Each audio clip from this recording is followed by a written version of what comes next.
we have to support those who are struggling and fighting for their own freedom inside countries. And we do that in Iran, but it is unfortunate that this regime has exercised such oppression against its own people, has done everything possible to destroy the opposition.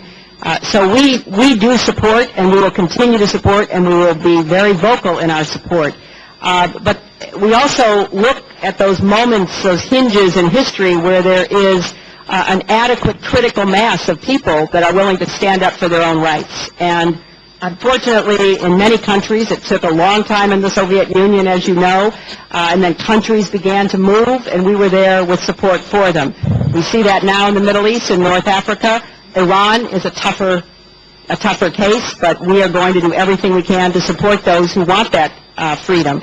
And let me just for the record say, too, because there have been several references during the hearing to the MEK, and I know there are many representatives here in the audience, and as the committee is well aware, on July 16, 2009, the district court here in D.C. ordered the department to allow the MEK to respond to unclassified portions of the administrative record in reviewing the designation of being on the foreign terrorist organization list.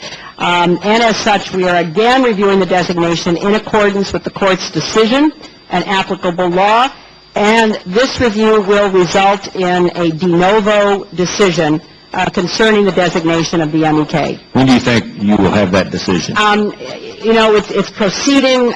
These are very important considerations and reviews, and you know, as soon as we can, we will make such a decision, Congressman. Myself and others have met with the State Department, CIA, and classified briefings, and I would just encourage the State Department, based on everything I know, to make that decision. I'm one that, of course, thinks that we ought to take them off the list, and I would hope Congress wouldn't have to make that decision. I hope the State Department would.